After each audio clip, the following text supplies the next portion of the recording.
Good morning. I'd like to thank you all for inviting me to speak at this 2021 MOVE conference. It's an honor to be here with so many people who are dedicating their lives to keeping our roads and our cities safer. My name is Erin Milligan, and I'm the CEO of P3Mobility. I was glad to be given the opportunity to speak with you this morning about how connected roads lead to a better future.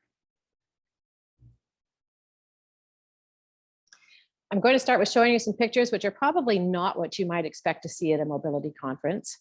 Now, I have to share that there are several of my team members who have just become or are about to become new dads. So I have babies on my mind. In fact, I'm going to become a grandmother in just a few weeks, so I'm thinking a lot about babies. So amuse me for a moment, you guys. Everyone put on your baby hat and soak in what I'm about to share with you.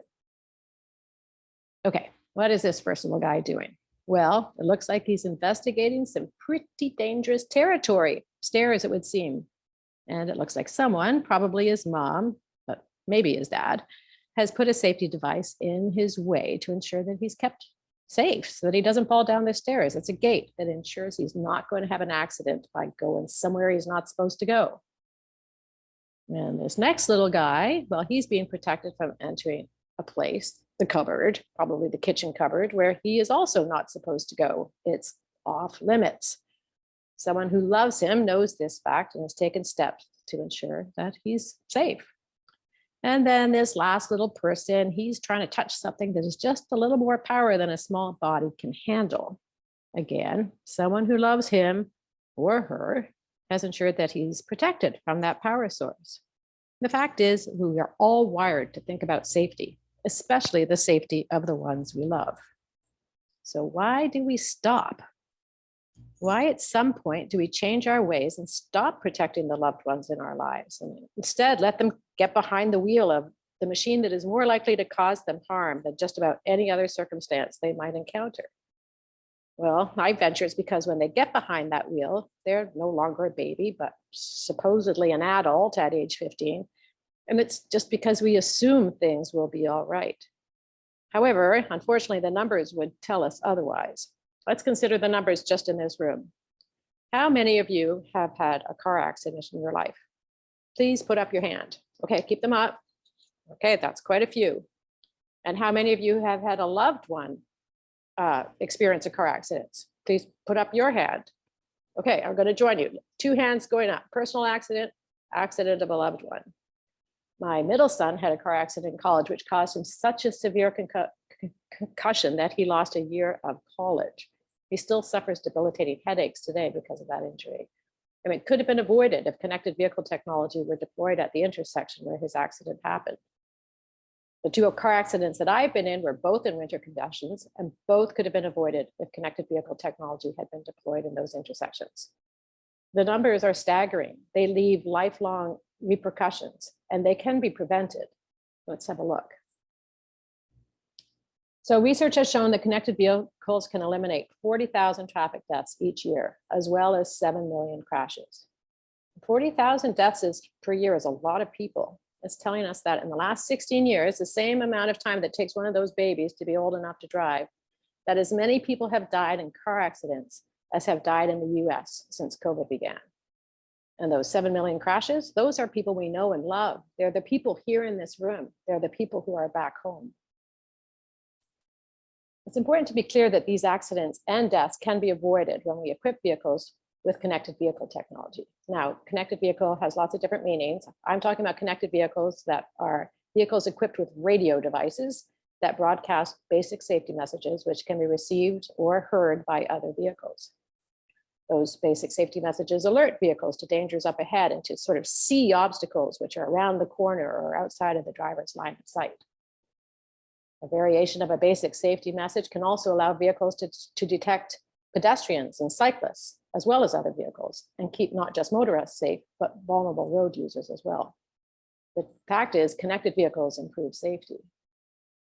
Connected vehicles also improve road functionality.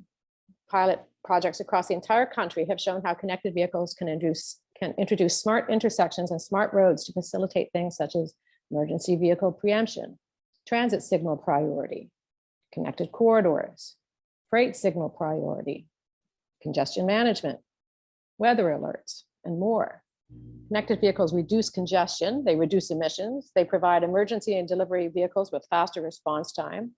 They can facilitate congestion pricing, dynamic road management, and enable local transportation policies to be implemented. They do everything. My partner likes to call connected vehicles the Swiss Army knife of the roads, because like a Swiss Army knife, they've got so many different functions they can accomplish. Connected vehicles also can reduce costs. Research has shown that each crash costs over $30,000 to the individual, the government, and society. Take that number and multiply it by the 7 million crashes we talked about a few minutes ago, and the numbers are enormous. You can do the math. Those costs are a combination of property damages, medical expenses, emergency response costs, legal and administrative costs, environmental costs, and lost productivity. They don't take into account the trauma that we carry around with us for the rest of our life after we've been in a car accident. Those reduced cost numbers don't take into account the savings which can be enjoyed when the local jurisdiction decides to spend on digital connected vehicle infrastructure instead of traditional brick and mortar infrastructure. We all know that roads are expensive, and digital infrastructure is a much less expensive alternative to building overpasses or additional lanes to a highway. So, are we ready to move forward with this fantastic technology? Well, the answer would appear to be yes. This slide is a depiction of all the connected vehicle deployments that have happened or are happening across the country. There have been nearly 150 deployments which have been funded by either state or US Departments of Transportation in the last 5 to 7 years. We've not been able to find an estimate for the total dollars that have been spent on all of these deployments, but we estimate that the number is in the high hundreds of millions of dollars. The deployments have clearly demonstrated technology readiness. So to recap, it would clearly seem that connected vehicles win on all fronts. They improve safety, they improve road functionality, they reduce costs, the technology is ready. So why are we not, as an industry, charging full speed ahead? Why are we not seeing public jurisdictions invest in further rolling out of connected vehicle infrastructure throughout their cities and counties? Why are we not seeing connected vehicles roll off the assembly lines, or fleet operators equipping their vehicles with devices which will ensure the safety and efficiency of their drivers? Well, there's no doubt that the lack of a mandate and confusion over the spectrum have been significant contributors to the delay, and I'm sure I'm with the rest of you in wishing those issues would be resolved quickly. I hope that the current administration will ensure that there's wording in the new infrastructure bill that helps to solve these problems.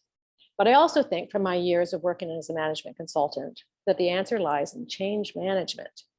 If you want to change behavior or drive people to do something that is new to them, you need to provide incentives. We think there's a need to provide incentives to drivers as well as incentives to public jurisdictions. Drivers need to be educated about and to understand the benefits of connected vehicles. Most people have never heard about a connected vehicle. They hear about autonomous vehicles, but they don't know what a connected vehicle is. And they need to understand that by equipping their vehicle with a radio device, that they are significantly less likely to have a traffic accident or to die in a preventable death in their vehicle. Public jurisdictions need to be incentivized to spend on connected vehicle infrastructure by understanding that there can be a return on the investment. Digital infrastructure can be revenue generating so that monies can be returned and made available to other priorities such as electrification, public transit, and community and economic development. In addition, connected vehicle infrastructure can enable policy implementation so that a given jurisdiction can incentivize priorities of their jurisdiction, such as electric vehicles or more passengers per vehicle, delivery vehicles at certain times of day only, congestion pricing, and more. Now, any one of those priorities can be achieved with technology other than connected vehicles. But connected vehicles can do it all. Like I said earlier, they can be considered the Swiss Army knife of the roads and the driving future. That really is a good analogy.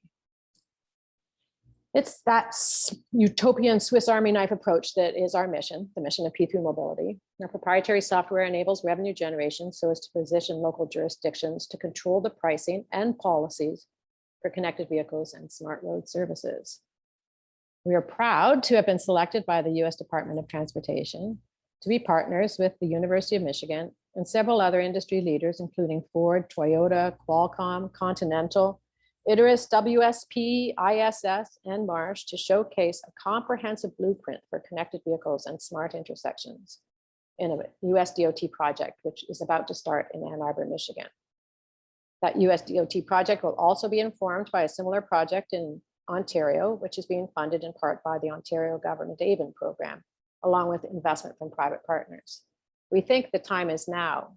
This intersection solution that we're demonstrating in Ann Arbor is something that can be replicated across the entire country. And part of the project will involve the development of an implementation guide that will allow other jurisdictions to replicate what we're doing in Ann Arbor. We believe that connected vehicles are the road to the future. They improve safety, they reduce costs, they improve road functionality, and as I've pointed out, they're technologically ready. And we have the means to incentivize and drive behaviors towards adoption. When I say that, all those things, I feel like I sound like the voiceover for the $6 million man at the start of the episode. You remember that? Gentlemen, we can rebuild him. We have the technology. We have the capability to make the world's first bionic man or roads. Steve Austin will be that man.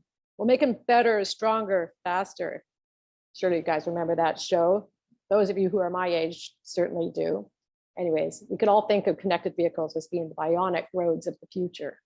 They're definitely our children's future. And I pray that you would join me in helping to make sure that our children's future is a safe one. Thank you for your time this morning.